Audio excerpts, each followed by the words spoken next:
Jemi tani tek letra e Jakobit, jemi duke studiuar nga kapitulli 5. Jakobi adreson pikërisht të kapitull, mos tregoni ndasi midis jush.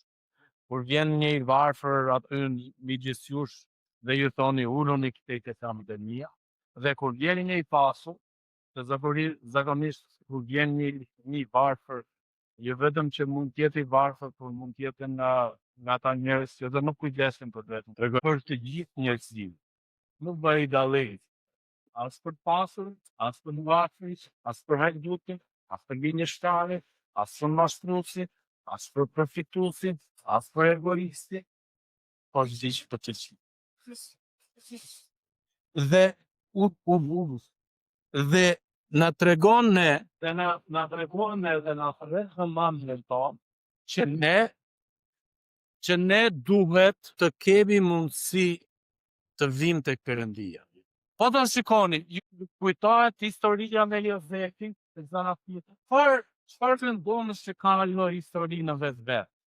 Neve mund të themi që, shiko, një gjë që theksohet nga të gjithë njerëzit, është ose edhe nga të gjithë predikuesit, madje mund të keni dëgjuar dhe mua ta kam theksuar këtë gjë.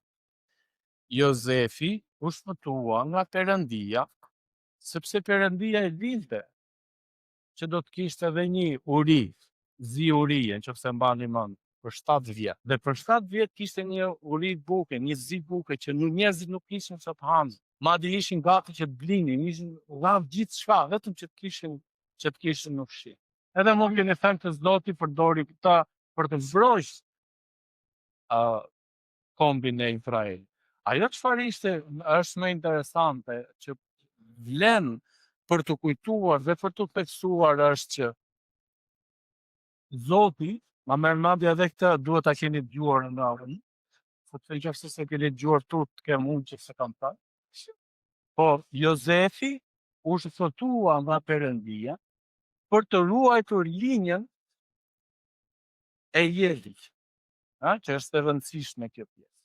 Është sepse Jozefi do të siguronte mbrojtje edhe për familjen e Abraham, e tij Jakob, dhe do të kishte gjithashtu edhe për Judën e Meral deri tek Jezusi. Dhe çfarë do të thotë kjo për ne?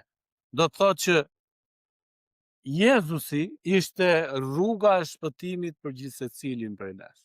Ndaj ne ka kuptim interesant ku na thuhet tek Veprat e Apostujve 20, vargjet 27 dhe 28 dhe që thot, ju thot keni lindur në kohën e caktuar, në vendin e caktuar, në mënyrë që të gjeni Perëndin. Madje dhe Perëndia nuk është larg prej jush, por ju jeni dëndëll që ta kërkoni të pas. Megjithëse Perëndia është i gjithë, por ne jemi dëndëll ta kërkojmë. Dhe ajo çfarë është më interesante është që Perëndia përdor njerëz të ndryshëm për të tërhequr vëmendje e gjithë secilit prej nesh për të imagjinoni, thjesht të mendoni si keni ardhur neve këtu, që të dëgjojnë për fjalën e Perëndisë. Perëndia ka përdorur degë të ndryshme, të jetës tonë që kryqëzohen, në mënyrë që ne të mund të vinë të njohim Zotin, që të vinë të kërkojmë Perëndin. Se cila është, për shembull, ne mund të themi, kjo për mua ishte shpenzim i ka e shkuar da.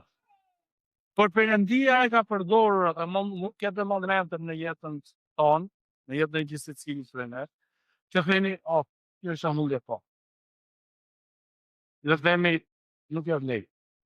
Por ama Perëndia e ka përdorur atë gjë për të thirrur vëmendjen e dikujt, një njeri në jetën tonë, për të dëgjuar për Zotin. Pavarësisht se ai ose ajo sa zgjedhur sot. Jo, po Zoti e ka përdorur këtë gjë. Ai thjesht mendojeni këtë. Gjykojeni. Sepse ne thjesht themi, Zoti na ka harruar. Zoti ka sjellë gjithë secilin një mundësi për të dëgjuar fjalën e Madje edhe të pasurit që neve shikojmë tu te Jakobi. Shikoni se sa ashpër po flet Jakobi për të pasur. Madje për të pasur që po flasim që janë përfituesa, që përdorin, shfrytëzojnë njerëzit në maksimum. E janë tani ju o pasanik, qani e vajtoni, për mjerimin që do të vi mbi ju. Pasuria juaj u kalb dhe rroba tuaja i bretit tenja. Ari dhe argjandi juaj u ndryshkën, dhe ndryshku i tyre do të jetë si një dëshmi kundër jush dhe do t'ju përpi mishrat e si zjarr. Keni mbledhur thesare në ditët e fundit. Ja paga që u keni ngrënë punëtorëve që ju korrën arat, po këllthet, dhe klithmat e atyre që korrën arritën në vesh të Zotit, të ushtrive. Jetuat mbi tokë në shefe dhe në luks. I majmët zarmratuesi në ditët e të therurit. Dënuat edhe vratë drejtin. Ai nuk ju kundërshtoi. Jini pra zemër gjerë vëllezër, edhe thret vëmendjen të krishterëve në atë kohë, grupit që i drejtohet kjo letra, besimtarëve që u drejtohet kjo letra. Nëse ne përpara Perëndis na thirret vëmendja që ne të dëgjojmë fjalën e Perëndis, madje edhe në korrigjive. Kjo gjë nuk më pëlqen. Nuk më pëlqen. As kujt nuk i pëlqen të thuhet, e ke kapit. Imagjinoni për gjëra më të vështira, më serioze, kur Perëndia na thret vëmendje neve që të korrigjojmë veten tonë, që të thejmë në jetën tonë. Nuk na pëlqen. As kujt s'ka. Besoj që e dini këto gallatat që qarkullojnë nëpër rrjetet sociale, dhe besoj që mund qarkulloj, mund ta kemi thënë edhe ne, po thjesht tani po bëhen publike. Për shembull, pyet burri gruan dhe i thot, kur do kërkosh një herë falje? Asnjëherë. Ose kur do ta pranosh që e ke gabim? Asnjëherë, në botë. Ky në fakt është një realitet i hidhur për të gjithë njerëzit. Ne shpesh për shkak të krenarisë tonë, nuk e përcjellim dot neve. Edhe të themi po, më fal, kjo është e gabim. Në syt të Perëndis. Kjo është diçka e rëndësishme për t'u vënë re. Sepse mund me në kemi këto gjëra, këto biseda, këto fjalë, nuk ndikojnë në jetën e dikujt. Se çfarë thashë? S'ka problem. Çfarë ndodh? Jakobi i thret vëmendjen këtyre të pasurve. Unë do t'isha me këtë mendje që kam, dhe të jemi sinqert. Dhe me këtë logjik të menduarit që kam tani. Unë do t'isha i gëzuar nëse do t'ishte një mundësi e tillë që të thirrësh vëmendje dhe të më thuash qa dhe vajto. Sa jam gjallë. Se tani po flasim për çështjen jeta vdekje të përjetshme me Perëndin. Nuk është të thënë që humba të mirat e mia materiale dhe çdo gjë tjetër mbaroj mori fund. Por rëndësia dhe theksi vjen pikërisht tek pjesa që është më rëndësishme dhe që neve shpesh e harrojmë, është ne mund të humbim marrëdhënien tonë me Zotin. Ju jeni sot këtu pikërisht për këtë gjë. Sepse dëshironi që marrëdhënia juaj me Perëndin të jetë më mirë se sa ishte sot.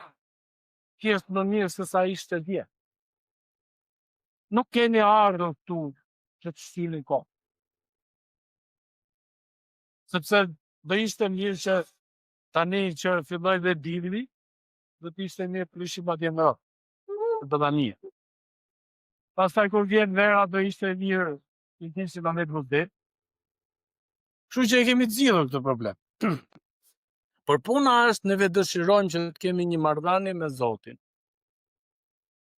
Edhe jo të tillë si Jakobi thret vëmendjen tek kapitulli i parë që thot mos tregoni anësi.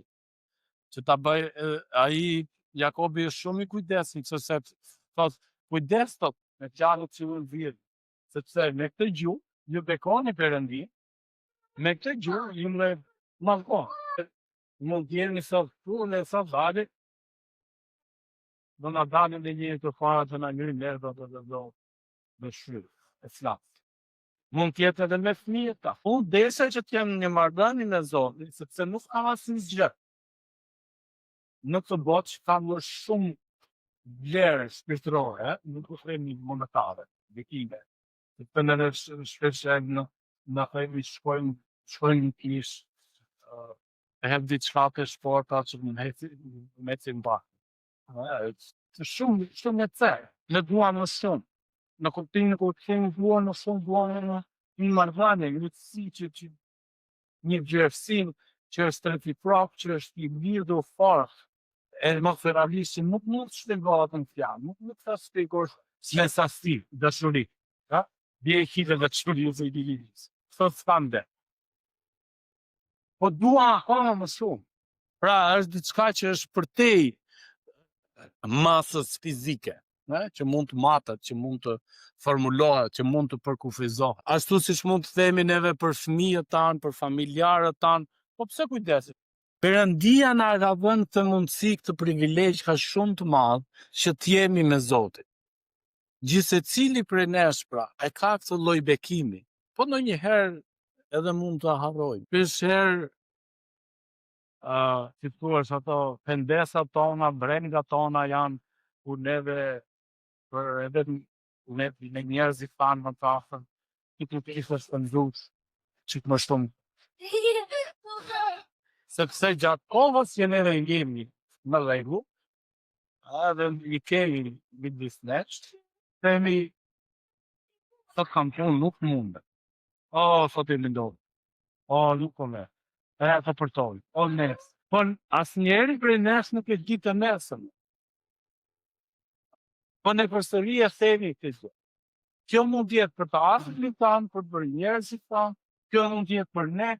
Por edhe çfarë është më rëndësishme, nuk mund të jetë për ne që ne nuk do të kemi më mundësi që të vijmë përpara Zotit.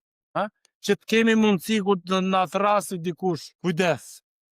Hajde, tani është koha të vajtosh. Ajo çfarë është e rëndësishme për ne për të theksuar është, unë nuk e gjej dot më atë mundësi, po nëse neve vdesim. Sot që jam gjallë, sot që jetoj, sot që marr frymë, unë e kam këtë mundësi që të vij dhe t'i falënderoj Zotit, dhe t'i lutem Zotit, dhe t'i kërkoj falje Zotit, dhe t'i përdohem që në mënyrë që mund të ndryshoj për Perëndin. Ashtu siç neve duam dhe për familjarët tanë, për të afërmit tanë, për të dashurit tanë.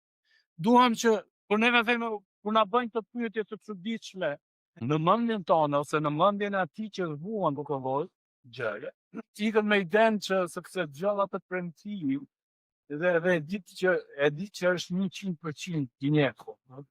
Me jetë kasat gjithmonë më të vështirë dhe unë kjo është hera fundit që unë kërkoj.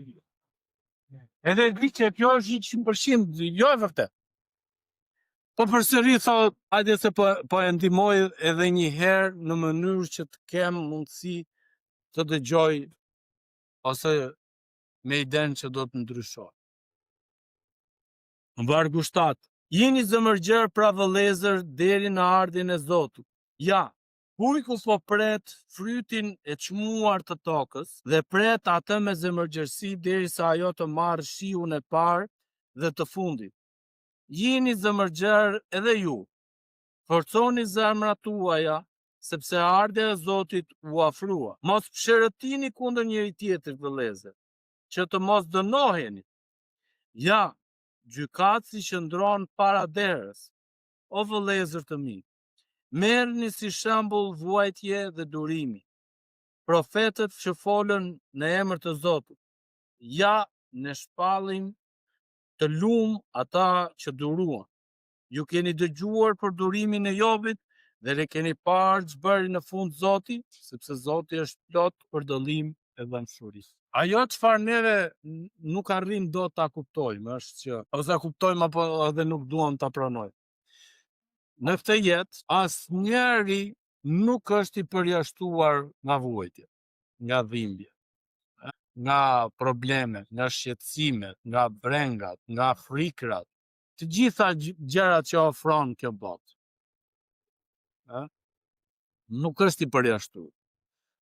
Por ne mund të harrojmë këtë gjë dhe të fokusohemi që nuk më prek mua, nuk më dhem mua, e kështu me radhë. Por neve e dim këtë gjë shumë mirë. Ajo çfarë harrojmë ose neglizhojmë është që të kemi mundësi që të vijmë përpara Zotit, të pendohemi. Të vijmë Jakobi këtë po përpiqet, po përpiqet të thrasi vëmendjen e njerëzve. Pikërisht këtë gjë. Kemi mundësi që të kemi një marrëdhënie, një miqësi me Zotin që është përtej. Nuk e di si do ta quajit juve marrëdhënie me familjarët. Kur ne themi është dini, si quhet? A mund të shitet të fjala marrëdhënie, a mund të kuptohet me marrëdhënie motër, vlla, motër, nuk e di, nan vjen. A mund të përmufisat e fjala marrëdhënie? Ne nuk e di, kur ne jeshtemi kur thamë të shprehen, ai është gani, ai është gjaku. Kur ne themi ai është gjaku, çfarë nëmë të thonë me? Pra, ai është i imi, unë e prua, unë jam i gati të sakrifitoj, unë jam gati të ndihmoj, unë jam gati që të pres, unë jam gati për të zënë një mundësi tjetër, apo jo. Këto gjëra nën kupton. Madje edhe kur vim përpara Perëndis, Perëndia vjen pikërisht me këto gjëra. Me Jezusin ai ka treguar dhe po thot pikërisht këtë gjë. Ai është gjaku im, për neve që e kemi pranuar Jezusin në pagëzim, për ne që e kemi pranuar. Por ama kjo nuk do të thotë që Zoti nuk është edhe për ata që s'e kanë pranuar atë. Zoti po pret nga ana juaj që kjo gjë të bëhet zyrtar. Po në sytë e Zotit, në sytë e Krishtit, ai thotë është gjaku im. Edhe djalli që mund thotë, po i s'e ka pranuar akoma. Po është gjaku im. Derisa ai merr frymë e merr jetë, është i gjallë, lëviz këmbë duar, ai është gjaku im. Edhe të njëjtën gjë ai vajti bëri dhe me Jakobi, siç përmendet edhe këtu. Edhe tha, shiko, po Jakobi, ai është gjallë, është gjaku im. Edhe në fund, çfarë bëri Zoti? Sepse Jakobi, Jobi e zyrtarizoi, siç mund të quhet edhe nga ana zyrtare ligjore me firmë me vuna. Zoti tha është Perëndia im. Ai e jep, ai e merr. Nuk guxoj që të kthen të ngrinte fjalë kundra Zotit, që të ofendonte ose të fliste kundra Zotit. Edhe pikërisht për këtë gjë, Zoti tha, e shikon? Ai është gjaku im. Zoti po thot për gjithë njerëzimin, është gjaku im. Edhe për gjithë ata njerëz që e pranojnë, Zoti po thot, e shikon? Ndaj Perëndia na ka dhënë këtë mundësi, këtë privilegj kaq të madh që të vinë dhe të njohim Zotin. Edhe pse Zoti nuk është larg, apo? Sepse ne kemi lindur në vendin e dur, në kohën e dur, për të njohur Zotin. Ne mund të themi, po mund të kishim lindur ne nga Italia, në Amerika, në Kanadaja, në ku ta diun, në një vend i pastër. Por Zoti zgjodhi që neve të lindim pikërisht tu ku kemi lindur. Dikush tha, qofse vuajtjet edhe dhimbjet, brengat, çdo gjë do të ishte paketuar dhe do të ishte ndonë në një rast, edhe do i tholte njerëzit, ja ku i ke, edhe zgjidh këdo. Nuk do i kaloftë. Po, mos e nga ana jashtme mund duket që jeta e këtij personi të duket më e bukur, mund ta varet. Po përsëri ai thotë, neve përsëri do të zgjidhim ti tonë. Nuk e di pse. Ose nuk e di si do të reagonit juve në këtë gjë. Më kuptoni, pra nëse do futesh në një raft, gjitha vujtjet, dhimbjet, brengat, mendimet, neve do të zgjidhnim tonë. Me pak fjalë, asnjëri nuk përjashtohet nga këto gjëra. Ndaj dhe Perëndia edhe një herë na ka dhënë këtë lloj privilegji, po them edhe një herë që po e ritheksoj dhe unë edhe një herë. Perëndia na ka dhënë këtë lloj privilegji, këtë lloj bekimi për të dëgjuar fjalën e Perëndisë edhe për ta zyrtarizuar që ne i përkasim Zotit. Dhe unë bëj këtë pyetje, ndërsa do ta mbyllim këtë kohë dhurimin së bashku. Kujt i përkisni ju? Kujt i përkasu? Tani është kohë. Tani është mundësi. Ashtu siç mund të themi, mund të pendohemi për njerëzit tanë që nuk i kemi më midis nesh, dhe mund të themi që asikur kisha shpenzuar çik më shumë kohë, asikur të kisha shkuar çik më shpesh ti takoja. Ashtu mund të jetë edhe për ne. Asikur. Paqja dhe hiri i Perëndisë qoftë me gjithë secilin për ne, Zoti ju bekoft.